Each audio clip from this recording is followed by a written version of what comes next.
Ok, donc là c'est full improvisation, j'ai pas de texte, j'ai pas de notes, je fais tout à l'improvisation.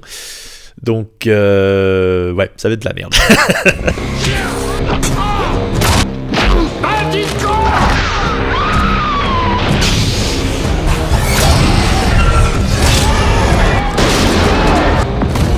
Tu l'as dans le cul, sale con. C'est toi qui l'as dans le cul, sale con. Bonjour à tous et bienvenue dans Cacahuètes et Vélociraptor, le podcast nul, tellement nul qu'il a même pas écrit son texte aujourd'hui et qu'au lieu de vous parler de trucs plus intéressants qui vous auraient tous fait venir sur la chaîne, j'ai décidé de vous parler d'un truc dont tout le monde s'en branle et c'est bien ma veine. Bon, c'est sûr qu'entre les sorties de Dune partie 2, du remake de Roadhouse sur Prime Video ou même de la sortie de Dragon's Dogma 2 ou de Helldivers 2, j'avais des choses dont j'aurais pu vous parler et que j'avais un minimum apprécié.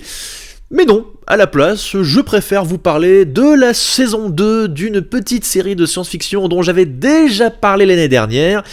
et qui, même si ça ne rameute pas les foules, j'avais envie de vous en parler. Parce que, vous le savez, sur Cacahuètes et Vélociraptor, je fais ce que j'ai envie. We have something the enemy does not. We have heroes. When the battle ends, they just call it a victory and say it was because of me, because of something I did. Or something you are. Something you can't see. But you feel it. Ce qui est marrant en fait, c'est parce que je ne pensais absolument pas vous parler de cette série-là, enfin de la saison 2 de cette série, tout simplement parce qu'en fait, j'avais trouvé que la saison 1 avait eu énormément de chance, mais à mon égard, je précise bien, parce que ça n'a pas été le succès de fou, cette série. La première saison, comme je l'ai dit, et je vous renvoie vers le premier podcast que j'avais fait de la première saison sur la chaîne,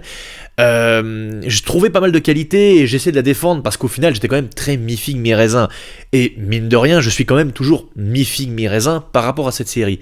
Mais en même temps, si je décide de vous en parler, c'est parce que aussi elle m'a procuré des choses que j'avais envie de ressentir, que ça m'a fait du bien, mine de rien, que j'y ai trouvé mon compte à certains égards, donc quelque part c'est que pour moi c'est pas un ratage total, et que j'ai même envie de dire que j'ai hâte de voir s'ils vont pouvoir continuer sur cette lancée, voire même l'améliorer. Mais bon, ça, on va en parler. Let there be. Et oui, vous l'aurez compris, aujourd'hui on va parler de la saison 2 de la série Halo, qui est sortie sur Paramount+, comme la première saison, et qui vient tout juste de clôturer la diffusion de ces épisodes, de ces 8 épisodes, et ça m'a été... Enfin, et ce sera l'occasion pour moi, justement, de revenir sur ce que j'ai pensé de cette saison. Bon, alors je vais quand même tâcher d'éviter les gros spoils, histoire de ne pas gâcher le plaisir à ceux qui vont quand même écouter ce podcast et qui auront peut-être envie d'y jeter un œil à nouveau, ou pour ceux qui n'ont pas encore vu la série, je sais pas, ou qui n'ont peut-être pas encore vu le final, peu importe. Mais bon, on va essayer de rester assez en surface du truc, mais voilà. Du coup, cette saison 2, alors moi déjà, oui, je l'attendais. Pourquoi ? Parce que, comme je l'ai dit, j'avais quand même trouvé des qualités à la première saison de la série Halo. Il y avait des choses pour moi qui fonctionnaient, d'autres qui ne fonctionnaient pas, mais étrangement, c'était pas ce que la plupart des gens disaient qui ne fonctionnait pas, que moi je n'appréciais pas. C'est-à-dire, c'est que moi au contraire, c'est ce que les gens ont reproché à la série que moi j'ai aimé. Le fait de s'attarder à développer des personnages, notamment le personnage de Master Chief, le fait de prendre des partis pris comme enlever le casque, s'attarder sur des personnages secondaires connus en plus, enfin certains connus de l'univers du jeu vidéo, de la saga. Alors après, c'est une série qui n'a pas beaucoup de budget, hein, c'était ce qu'ils disaient déjà sur la première saison. Pour la saison 2, là, c'est pareil, ils n'ont pas non plus le budget de ouf. Mais voilà, il y a des petites velléités, je trouve, dans cette série qui moi, me poussent à être un petit peu plus indulgent. C'est sûr que, voilà les gars, on n'est pas du tout sur un truc transcendant, bouleversant, ou même ne serait-ce qu'en termes de mise en scène, hein, je veux dire, là autant dans cette saison ils ont un peu plus privilégié des idées de plans séquences et tout, mais voilà, hein, ça reste quand même très, très médiocre quelque part. Je suis un être assez paradoxal, je m'en rends compte, hein, parce que je défends quelque chose qui a des défauts. Bon, en même temps, moi j'ai dit du bien de Rebel Moon alors que tout le monde a détesté, voilà, donc... Non mais après, ce qu'il faut comprendre, c'est que moi j'ai toujours été fan de la série de jeux vidéo Halo,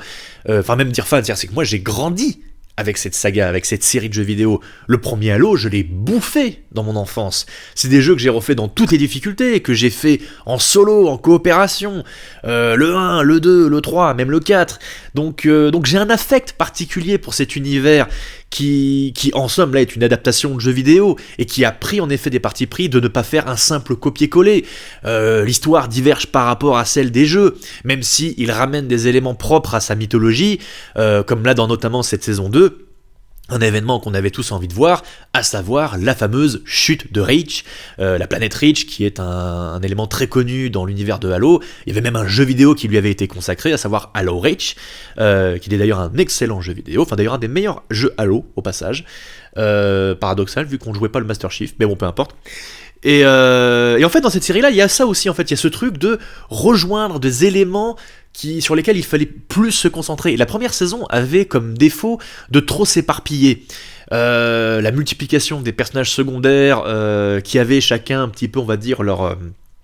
trajectoire, même si c'était un truc de série télé, par moments ça s'égarait, notamment avec le personnage de Quan, qui avait été vivement critiqué dans la première saison, que même moi, hein, je trouvais pas forcément très intéressant, et qui là, comme par hasard, au vu des retours qui se sont pris, le personnage, son parcours a été très réduit, quoi, je veux dire. Bon, je vais y revenir un peu après, mais déjà, chose importante à savoir, c'est que les showrunners de la série, donc de la première saison, n'ont pas rempilé. Je crois que je l'avais partagé cette information quand j'avais parlé de la première saison dans le premier podcast.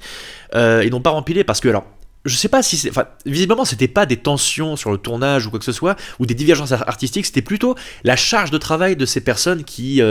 semblaient les dépasser en fait. Du coup, c'est pour ça qu'ils n'ont pas voulu rempiler. À la place, ils sont allés chercher, alors si je dis pas de bêtises, un certain David Winner comme showrunner, qui était la personne qui s'était occupée notamment de Fear, de Walking Dead, si je ne dis pas de bêtises. Encore une fois, je dis, je n'ai pas de notes, hein, j'ai tout en tête, j'essaie de me rappeler correctement, mais je peux me tromper. Mais du coup, ils ont changé de showrunner. Mais d'un côté, c'est un mal pour un bien, parce que les défauts qui ressurgissaient sur la première, enfin qui étaient présents dans la saison 1, là ressurgissent beaucoup moins sur la saison 2. Alors autant il y a toujours les mêmes défauts en termes de longueur d'écriture par moment, et ce qui fait qu'il y a certains épisodes où on essaye de remplir et de bon les gars, il faut avancer un petit peu, mais comme je l'ai dit, on s'éparpille beaucoup moins. Le personnage de Quan, comme je le disais, est un personnage dont le traitement a été très condensé dans cette saison, parce que ce n'était pas le plus intéressant dans la première. Quand on la voyait présentée dans les bandes annonces, dans les trailers, tout ça, on pensait qu'elle allait suivre le Master Chief, ce qui n'était pas le cas. Du coup, quand tu commences cette saison et que tu arrives à l'épisode 3, si je dis pas de bêtises, et où tu apprends que ce personnage-là, qui était resté donc sur sa planète dans la première saison, et qui allait, je sais pas, peut-être monter une résistance ou un truc dans le genre, et qui au final te dit là, non, mais ma planète a été éradiquée parce que la menace Covenant a avancé. Donc voilà, déjà ça règle un problème, tu dis voilà, au moins on avance, on gagne du temps, donc voilà. Mais bon, comme j'ai dit, ça corrige des petits défauts. Après, la vraie qualité que moi j'ai trouvée à cette saison, c'est son ambiance beaucoup plus portée sur le crépusculaire. C'est-à-dire, c'est que la première saison était beaucoup plus dans l'enquête, l'intrigue de savoir pourquoi l'artefact qui avait touché le Master Chief révélait des souvenirs de son passé, tout ça. Et du coup on avançait à savoir découvrir qu'il y avait une humaine chez les Covenants qui était un élu sacré et tout ça, et on était très peu présents mine de rien avec les Covenants, on était plus chez les humains que les Covenants. Donc du coup, ce qui est intéressant dans cette saison 2, c'est qu'ils ont vraiment amené la menace principale, à savoir l'avancée de l'armada Covenant à travers la galaxie, et qui vitrifie les planètes les unes après les autres. D'ailleurs, le premier épisode qui est super à ce niveau-là, enfin en tout cas les 20 premières minutes sont superbes, où on a une attaque de Covenant sur une planète, avec les vaisseaux qui créent de la lave, qui vitrifient tout, c'est impressionnant, et le Master Chief et son unité qui est témoin de ça, et qui doivent justement préparer cette contre-attaque en sachant que la menace arrive. Et ça, c'est en fait le truc le plus réussi de la série, enfin en tout cas de cette saison, je trouve, c'est qu'en fait l'idée de faire passer la menace comme étant quelque chose en fait pas qui arrive, mais qui est déjà présente en fait. C'est le truc qui amorce la fameuse bataille de Reach, qui est à mon sens le meilleur épisode de la série, qui est le 4e si je dis pas de bêtises. C'est où en fait l'idée de se dire qu'on pensait que l'ennemi allait arriver, mais non, en fait l'ennemi il est déjà là. Donc du coup, ce n'est pas un spoil, hein, on assiste en effet à la fameuse bataille de Reach, et où les Spartans sont présents, et où ça a des fourrailles dans tous les sens. Donc du coup, on écarte un peu l'aspect, on va dire... je vais pas dire enquête, c'est pas ça, mais où on s'attarde un peu trop sur des choses du mystère qui sont relatives bien sûr à Halo, hein, à savoir c'est quoi son origine, où est sa localisation, et ce qui est un peu le but aussi toujours de l'objectif des personnages, mais pour se recentrer sur la menace qui arrive en fait, enfin qui est même là, comme je l'ai dit, et qui va du coup annihiler l'espèce humaine. Et du coup il y a une espèce de... c'est presque une marche funèbre par moment, il y a certains épisodes où en fait on comprend que le sort des personnages est déjà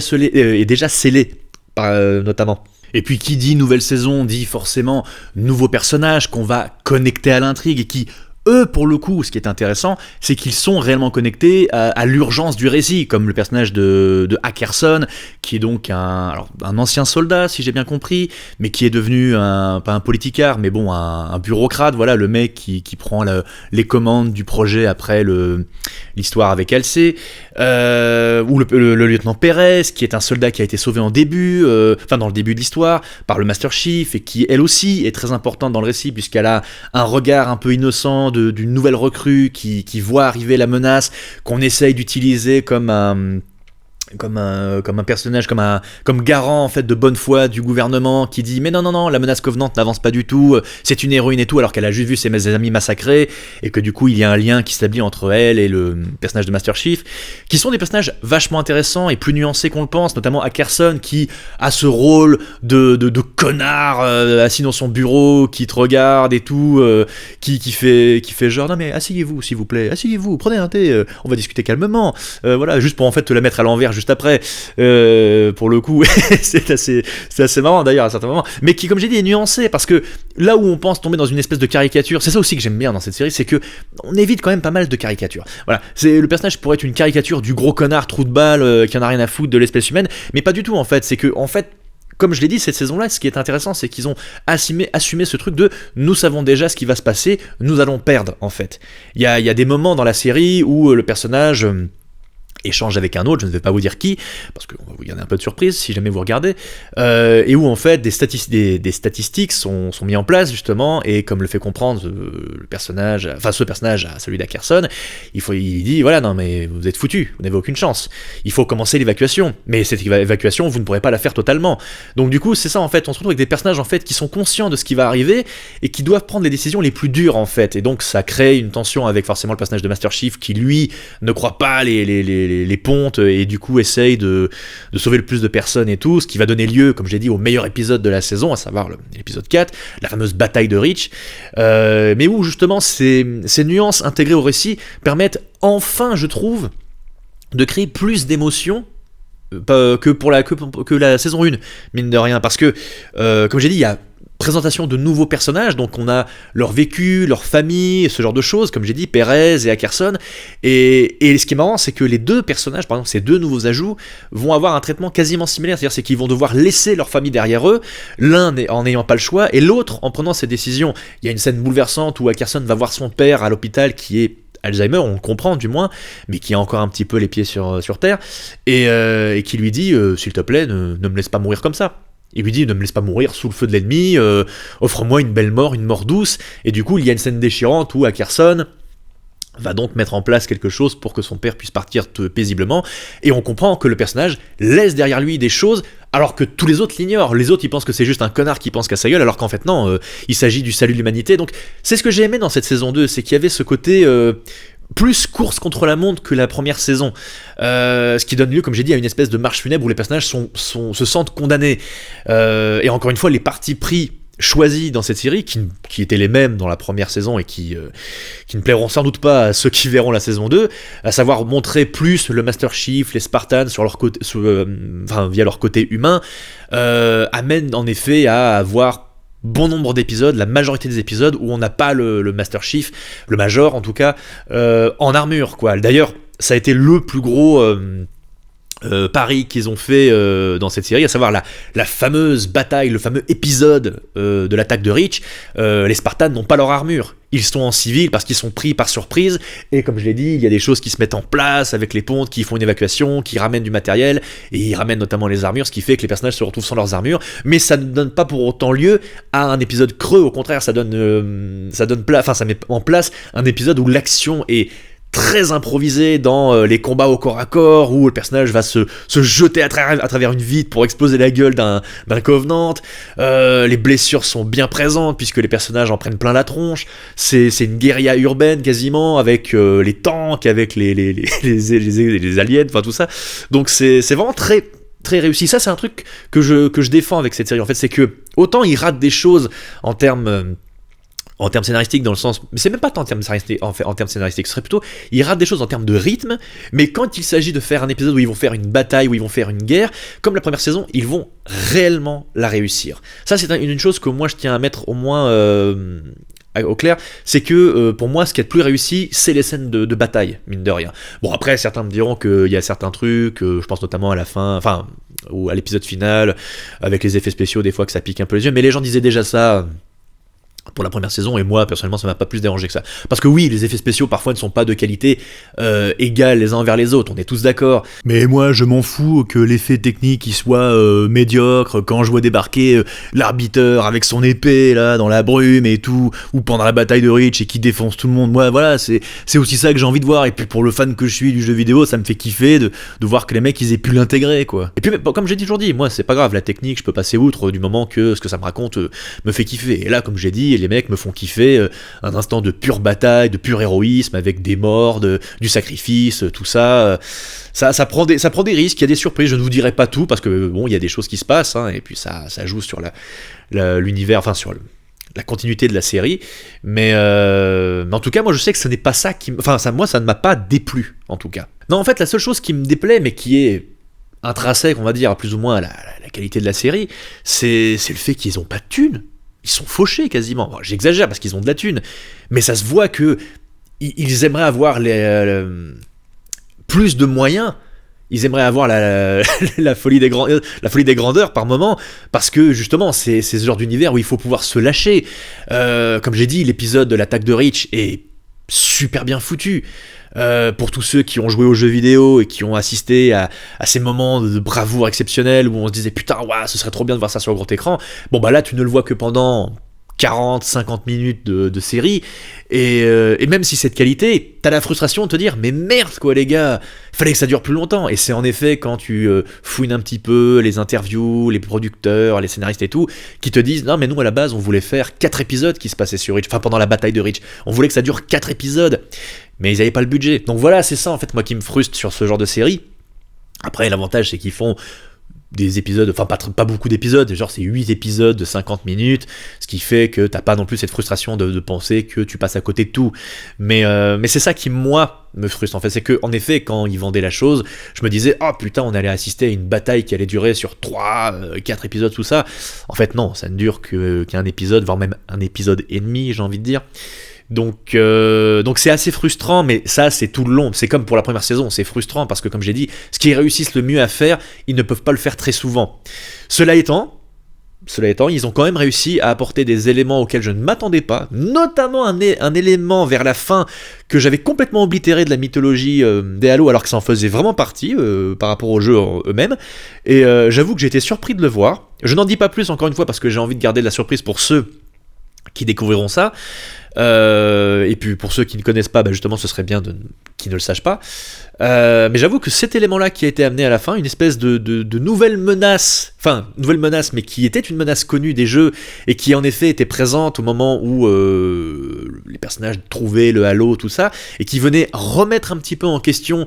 toute la mythologie du jeu en lui-même, et ils l'ont décidé de l'intégrer, et ça j'avoue je suis content, rien que pour ça je suis hypé de voir la saison 3. en espérant qu'il fasse bel et bien une saison 3. Après voilà, moi je sais que j'en parle parce que j'ai l'aspect un peu, je le cache pas, un peu doudou nostalgique des jeux Halo qui là prend le dessus, parce que en effet, si je m'attarde en termes de mise en scène, par moment la série c'est problématique. T'as des scènes de fusillade qui sont caméra à l'épaule, shaky cam, qui sont parfois illisibles, mais comme je l'ai dit, voilà, le côté affectif que j'ai avec cet univers prend parfois le dessus. C'est pour ça que je suis pas en train de dire que cette série, vous passez à côté, vous commettez une erreur. Non, c'est moi j'en parle, je décide d'en parler parce que j'apprécie un peu la chose. Je m'attendais pas à ce que la saison 2 réussisse à garder, on va dire, les qualités de la première et à réussir à en apporter d'autres. J'avais peur justement que ça s'effondre et qu'au final ce soit un gâchis ou un pétard mouillé. Au final, je trouve que ça ne l'est pas totalement. Ça pourrait être mieux, mais bon, ça fait quand même déjà pas mal d'efforts. Alors voilà, j'essaye d'être assez indulgent. Je vous demande d'être indulgent si vous regardez la série vous aussi, parce que ce ne sera pas la grande série de science-fiction que certains pourraient concevoir. Reste comme 90% des séries qui existent, des personnages auxquels on s'attache, qui ont des parcours, qui eux aussi ont droit à des petits moments qui sont bien marquants, qui sont bien, qui sont bien à eux, quoi. Je veux dire, c'est que c'est ça aussi que j'ai aimé, c'est que on avait effleuré quelques personnages dans la saison 1, bien sûr le Master Chief, mais je pensais notamment au personnage de Kai, qui avait été un personnage très apprécié dans la première saison, pas que par moi, je veux dire même par les fans de la série en soi. Voilà, les autres étaient restés un petit peu en retrait, là où le personnage de Halsey restait un peu dans sa caricature, même un peu nuancé dans la première saison, revient ici dans la deuxième, et pareil, joue un petit peu sur une nuance de personnage qui est intéressante, même si un peu cliché, comme je l'ai dit, mais je trouve que cette série réussit un peu à les éviter, les clichés. Donc c'est ça aussi qui me rassure, c'est que ça pourrait tomber tellement facilement dans du soap ou tout ce que vous voulez, et au final non, ça va, ça reste quand même focus sur l'objectif, à savoir l'espèce humaine contre l'espèce covenante, mais plus on avance et plus on comprend justement que ces barrières-là vont finir par tomber, parce que c'est ça aussi un des trucs qui était sympa dans les jeux Halo, du moins dans la première trilogie, c'est que justement tout ce qu'on pensait à chaque fois qu'on me connaître finissait par dégager, par être remplacé par quelque chose d'autre, comme j'ai dit, la menace qu'ils amènent à la fin, et qui est une menace bien connue des jeux vidéo, et qui à mon avis va être bien plus développée dans la saison 3, qui va prendre une part très importante, du moins je l'espère, ce qui n'empêche pas, comme j'ai dit, des personnages déjà présents dans la saison 1 d'être bien développé dans la saison 2. Bon, après le Master Chief c'est particulier parce que lui on s'est vraiment attardé sur son évolution, sur son éveil quand il commence enfin à se rendre compte de choses. J'en avais déjà parlé dans le premier podcast, je vous renvoie là-bas, enfin je vous renvoie à ce podcast là pour le coup, mais là on s'attarde un peu plus sur les personnages secondaires qu'on n'avait pas trop effleurés, comme Ritz si je dis pas de bêtises, ou Varnan, je sais plus comment ils s'appellent, je sais plus leur nom, excusez-moi, mais voilà, les autres Spartans, voilà, qui eux aussi ont enfin un petit peu de profondeur et un parcours qui va différer de ceux de Master Chief et du personnage de Kai. Donc du coup voilà, c'est des petites choses moi auxquelles je me suis attaché et que j'aime dans cette série. Il y a une simplicité, c'est feel good, comme je l'avais déjà dit sur la première saison, et cette saison 2 reste un peu dans le même état d'esprit, mais comme je l'ai dit, ces petites prises de risque, ces petites audaces qu'ils amènent ne me déplaisent pas. Moi au contraire, je préfère voir une adaptation qui va me surprendre en me disant tu connais l'histoire des jeux vidéo, tu connais le fil conducteur, nous on va garder plus ou moins le même, mais on va prendre des variantes, on va diverger un petit peu pour essayer d'apporter notre truc à nous, d'où l'humanité de Master Chief qui est constamment questionnée, qui était une chose qui n'était pas assez présente, enfin qui n'était pas du tout présente dans les premiers jeux Halo. Ça n'arrivait qu'à partir du 4e, et encore c'était, comme je l'ai dit, effleuré. Donc du coup c'est des choses que moi je trouve intéressantes, là où beaucoup de fans hardcore des jeux trouvent que c'est une adaptation complètement ratée, et ça a lieu à un autre débat. Ce serait intéressant qu'un jour j'en parle avec un non-fan de la série et qui est fan des jeux vidéo pour qu'on en discute, en podcast éventuellement. Mais bon, là, alors qu'il est, aujourd'hui, moi j'en parle pour moi. Moi j'y trouve plus ou moins mon compte, même si je fais pas l'aveugle non plus sur les défauts de la série, évidemment. Ça manque d'épaisseur, ça manque d'ampleur, j'ai envie de dire, même s'ils réussissent par moments à faire quelques images marquantes. certaines reprises même du jeu vidéo, ce qui n'est pas un déplaisir, mais au moins ils ont leur truc à eux, c'est-à-dire c'est que moi, au jour d'aujourd'hui, quand je vois une adaptation, que ce soit d'un dessin animé en live action, d'un manga, ou même, je sais pas, d'un jeu vidéo et compagnie, les mecs, qu'est-ce qu'ils font ? Ils te refont de A à Z la même chose, et moi ça m'intéresse pas. Ça m'intéresse pas. Là, c'est pas un jeu vidéo, on est d'accord, mais j'avais déjà évoqué The Last of Us et compagnie. Mais genre là, sur Netflix, t'as la série Avatar qui est sortie, qui est la version live action du dessin animé et qui refait la même chose. Ça ne m'intéresse pas. J'ai pas besoin de voir ça. Ce sera peut-être bien fait, je dis pas le contraire. Mais oui, parce que c'est ça le truc, c'est qu'en fait, tu peux dire que techniquement, les choses sont bien faites, comme la série The Last of Us. Tu pouvais dire que techniquement, c'était irréprochable. Mais dans ce que ça racontait, il n'y avait aucun intérêt. Et en fait, c'est pour ça que moi, je suis plus apte à défendre une série comme Halo. C'est que, ça, malgré tous les défauts que ça peut posséder, et ça en possède, hein, même si je m'attarde pas trop dessus, ça possède des défauts, mais malgré tous les défauts que ça possède, il y a quand même une volonté de raconter son truc, dans son univers, avec ses personnages. Et moi, ça, au jour d'aujourd'hui, ça peut me suffire. Me dire que des mecs me prennent pas pour un con, ils essayent de faire leur truc à eux. Bon, après, je vais pas non plus mentir que quand j'entends Amazon qui va faire son adaptation de Fallout, là, qui va arriver dans pas longtemps, là c'est particulier parce qu'en fait, je vois pas trop en fait ce qu'ils vont réussir à faire, enfin ce qu'ils vont réussir à accomplir avec cette série. Parce que bon, on parle de post-apo et tout, même si c'est pas le sujet, là je digresse, hein. C'est du post-apo là, mais les mecs, j'ai l'impression qu'il fait tout beau, tout gentil, que ça va être plus du second degré qu'autre chose. Alors certains vont me dire que Fallout c'est beaucoup ça, oui, mais voilà, c'est une adaptation, c'est pour ça les gars. Au moins là, dans Halo, les mecs, même s'ils respectent plus ou moins l'ambiance des jeux, ils apportent leur propre truc, voilà, c'est comme j'ai dit, j'aime l'idée qu'ils aient amené une touche plus sombre, un peu plus crépusculaire dans cette saison, qui vire même presque à l'horreur, pas horreur gore non plus, mais qui vire presque à l'horreur par moments, notamment vers la fin. Donc du coup, j'ai envie de soutenir cette petite tentative dans le domaine de l'entertainment, de science-fiction, parce que c'est une petite série, j'en suis bien conscient, je sais que vous serez pas très nombreux à vous y intéresser, tout comme vous serez pas très nombreux à vous intéresser à cet épisode du podcast, mais pour ceux qui ont envie de lui laisser une chance, je vous le conseille, laissez-lui une chance, regardez ce que ça vaut. Il y a comme j'ai dit, il y a des petites choses, des petites interactions qui sont sympatoches, et il y a, comme je l'ai dit, ce côté, si t'as été fan des jeux, tu retrouves des éléments, tu les vois mis en scène, ça te fait plaisir. Moi en tout cas je sais que ça me fait plaisir, ça ne me met pas à l'écart. On peut pinailler, on peut trouver à redire, je suis totalement d'accord, mais franchement voilà, est-ce que je ne pense pas que ça mérite qu'on s'acharne ou qu'on l'acclame non plus. Comme j'ai dit, c'est mi-figue mi-raisin, j'en suis conscient, hein. Mais voilà, de temps en temps, voilà, ça occupe, voilà, ça passe le temps, je sais pas si je vends bien la chose, mais bon, en tout cas voilà, moi je sais que je n'ai pas été mis à l'écart, en tout cas, je sais que c'était ma grosse crainte de la saison 2, au final, non, ça allait. Mais j'espère qu'ils auront plus de moyens pour la suite. J'espère que le succès de la série, parce que mine de rien, ça marche quand même, j'espère que le succès va leur permettre d'avoir plus de moyens, et que ça leur permettra d'éviter de tomber trop facilement dans l'écueil de on blabla pendant 3 épisodes, hop, un épisode d'action, et hop, on reblabla pendant 3 épisodes, et puis hop, un épisode d'action. Si ça pouvait être un peu plus constant, ça pouvait être un peu plus rythmé, un peu plus audacieux par moment, mais ça c'est ce qu'on souhaite pour toutes les séries évidemment, et j'en demande peut-être un peu trop, mais bon, pour l'instant je sais que je suis pas trop mis à l'écart, donc moi je continue. Et puis t'as ce truc aussi avec Halo, je sais pas, moi c'est con, mais comme j'ai dit, c'est des jeux qui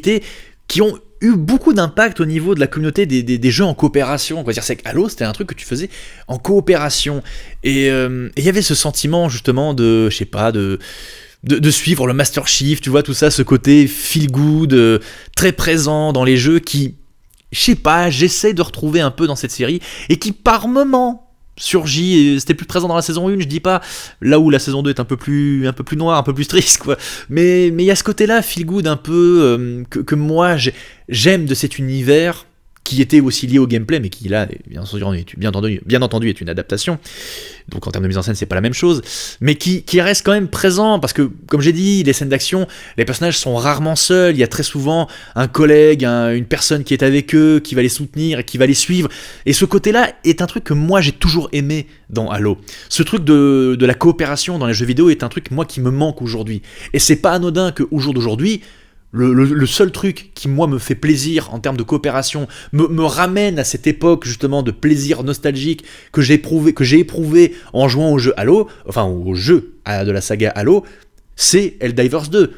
C'est le truc qui sort tout d'un coup, où les développeurs, ils te disent, non, c'est pas du PVP, c'est pas du Battle Royale ou quoi que ce soit, et compagnie. C'est de la coop à donf, vous êtes 4, vous allez sur des planètes, vous bousillez des insectes, enfin des aliens, des robots, tout ce que vous voulez, vous survivez et vous réussissez ensemble, quoi. Ça, moi, quand je retrouve ce genre de petites notions, de petits sentiments, d'émotions en jouant ce genre d'aventure qui m'ont fait ressentir des sentiments plaisants, de gratification quand j'étais gosse, et les retrouver aujourd'hui, bah voilà, ça me fait plaisir. Donc c'est pour ça, que quand je vois une série comme Halo qui tente des petites choses et qui me ramène un peu à ce genre de choses, comme je l'ai dit, la coopération, la fraternité, ce genre de trucs, bah voilà, j'ai envie de soutenir, j'ai envie d'être là, j'ai envie de l'apprécier, j'ai envie de la défendre. Donc voilà, on va pas tergiverser, la série, c'est pas la série du siècle, mais je lui trouve des qualités. Donc voilà. On verra la suite, on verra la saison 3, et au pire des cas, on en parlera. Et puis si ça finit par être chiant, on n'en parlera plus, voilà, faire classer. Et voilà, ce sera la conclusion de cet épisode de podcast de Cacahuètes et Vélociraptor, qui était consacré sur la saison 2 de la série Halo. Du coup, je vous recommande de jeter un œil, même si je sais que vous ne serez pas nombreux, que ça attire pas masse. Mais voilà, comme je l'ai dit, il y a des choses sympatoches. Allez, jetez-y un œil, au pire des cas, c'est pas bien grave. Sinon, je vous donne rendez-vous à très bientôt pour un autre podcast, enfin pour un nouvel épisode podcast. Je sais pas de quoi on parlera, parce que comme vous le savez, sur Cacahuètes et Vélociraptor, je parle un peu de tout ce que j'ai envie, quand j'en ai envie. Je ne suis pas l'actualité et je m'en fous. S'il y a un truc qui m'intéresse, j'en parle, et s'il y a un truc qui m'intéresse pas, j'en parle pas. Quoique là, j'avoue que je suis un peu tenté.